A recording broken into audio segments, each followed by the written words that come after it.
In Acalum is tá Fergus Ó Loinsigh go Hiorlach an bhachtas son gColáiste do Bhaile Átha Cliath cúgdeig. Agus fáilte go dtí an clár? Gur má go tarn. Agus leirmid le chéile an raidió breis bliain ó hin.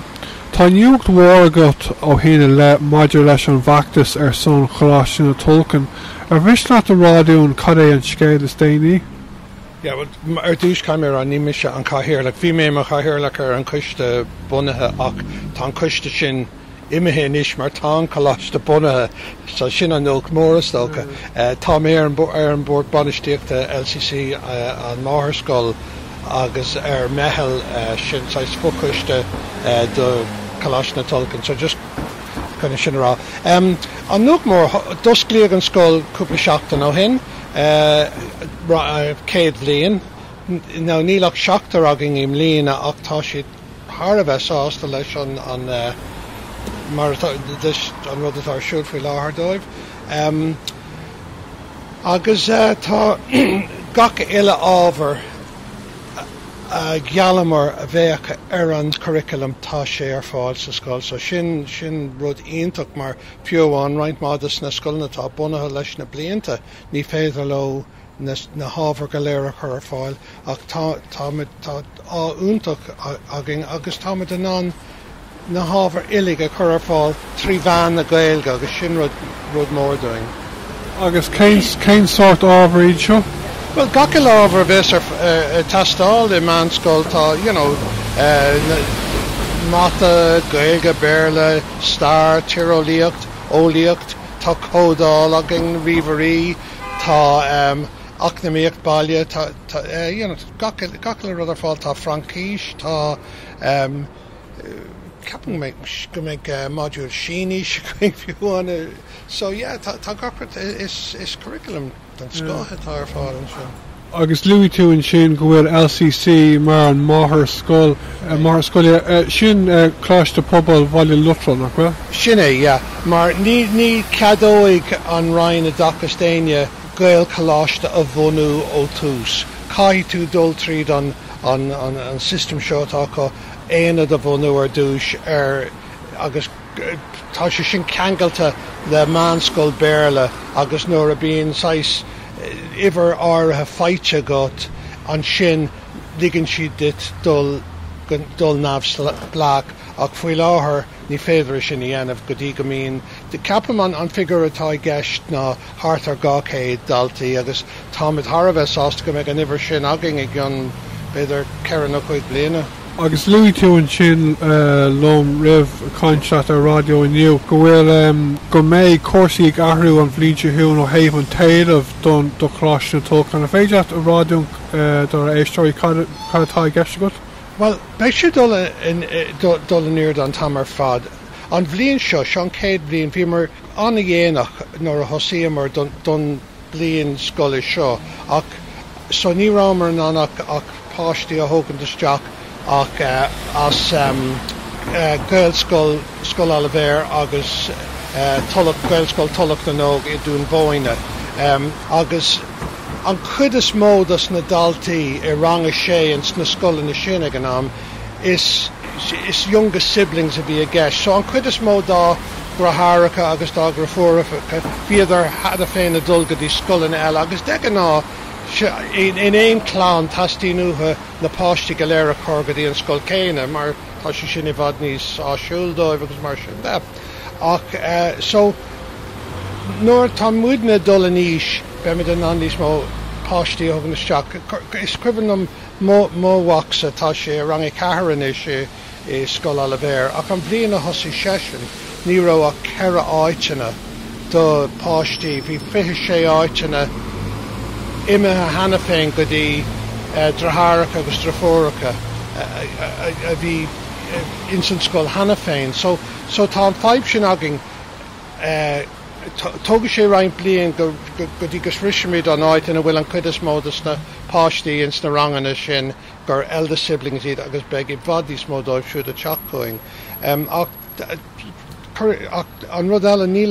im líana ní rá ach gá rangan é sé ann sa dá scoil sin. Bhí ranga sé Scoil Oilibhéir ceann eile I dún bóine. An bhíonn se cún Gaelscoil an Chuilinn sus Baile Tirol beg an céad rang a sé ach a siúd a teacht a creicnú. Now nílach ochtar sa rang sin im lína mar sin an céad rang a bhí ach a riamh ach deirtarlum hana féin bhfuil seachtar den ochtar sin a caint faoi teachgadí gceantar Thulach na nó ar gceantar na Tulchann agus freisin hana féin tuis go bhfuil tús take ar an rud seo sus ar Coláiste na Tulchann go bhfuil na páistí a rang a cuaig is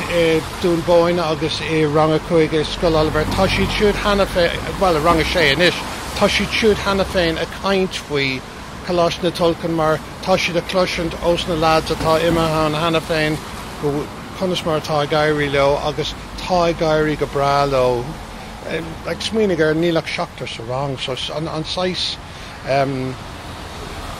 cabharú agus an takeíocht atá thuirt a rang mar sin tá sé do dhéanta is éon scoil eile. Agus cadíad na céime eile atá le tógáil sular mé Coláiste na Tulchann mar ghaelcholáiste go hiomlán neamhspleách a Baile Átha Cliath.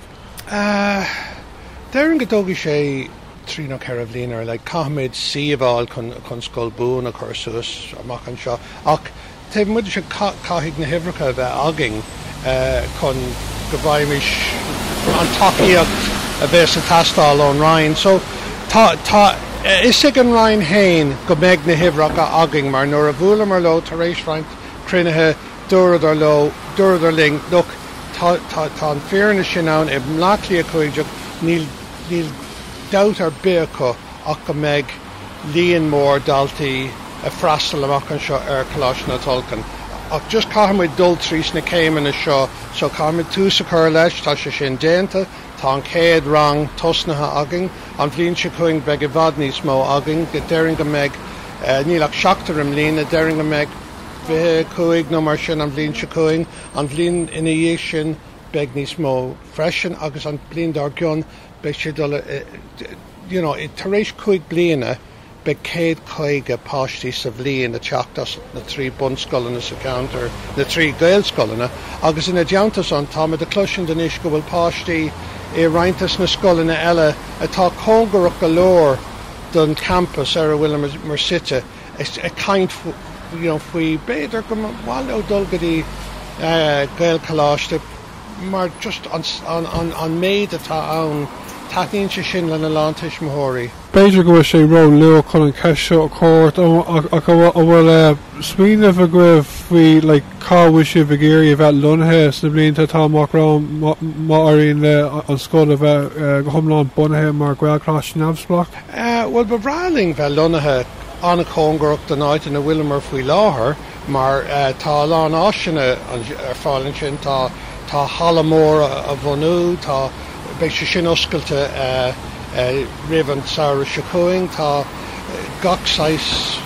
áis ar fáil taobh muid tá all-weather pitche dul isteach agus stuff mar sin so bheith sé sin de híntaach agus tá roinnt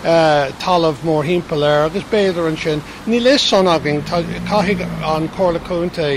an é sin a ráling catá ar fáil ach ní leon doubt ach go mbeadh siomh ar fáil bíonig gcónaí beagdúingna agus an rud eile ní nuair a bhanítar scoil nua amach an scoil Baile bíonn siad a caint faoi suas le míle daltaí agus bíonn siomh ionach mór a tastáil ní beag hátar deireann ceiricéad agin nuair bíimiid lán go doras so ní siomh ionach mór a bheith sa tastáil chun é sin a bhunú agus tá siomh ar fáil mór himpeall so brahann sé ar an Rhain brahann sé ar an Chorlacúnta a caiim é rá tá fuorgan ionach ar fáildoing agus beimid a bugasteach an sin an bhliain se chuing is fuorgan nua a churagar an siomh an bhliain se chatte do Coláiste Pobail Bhaile Lotrail mar ní rá an féis a dó críochnathe dóibh siú be sin críochnathe ribs an saoire se chuing so bheith an fuorgan nua sin is sais prefab a ceann den ard caighdeán be sin créicnithe le sin agus tá seomraí alína tá seomraí ólíocht agus gacradán agus be sin ar fáil agus be sin be mid an ansús le gcéad trucha daltaí a churisteach an sin so be sin ar fáil doing ar feig Daring ladders ein bblion ar a leid go dtí go mimiid rógóir go son so yeah níl five a bring amach an seo. I ceirh bliana híos an bhóthar má éiríonn le Coláiste Tulchann a bheith bunaithe go hiomlán mar gColáiste neamhspleách a mééis sibh an úsáid bhain just ásin na Coláiste Pobail Bhaile Lotrail? Well caafar cainti ana faoi sin brís a caidir lo ach tá takeíocht an scá horta doing ó Coláiste Tulach like fanúil ní caiisiil príomhide Coláiste Tulchann is Ghaeilge iontachaí agus tá grá a bras an ghaelcholáiste? No, is as Blackley agus an príomhide táisteach an sin dahí ó Moracú is Blackley eile sin agus Ghaeilge sin bhí sé sin ina bhuaide suas bhí sé sin ina las príomhide gColáiste de Híide I Todhchaí hí fanúla hana féin ina príomhide gColáiste amach dúnach míad gColáiste Rachran agus an stúrathóratágin in is bhí siise ina bhúnteoir gColáiste de Híide so tá an ólas ann agus tá takeíocht ann agus an board banistíochta in LCC tá siad takeíocht iontacht doing freisin so ní léon doubt agam ach amach an seo bemid anna gafa lo fiúháin más Coláiste neamhspleách sin ach caiimid fás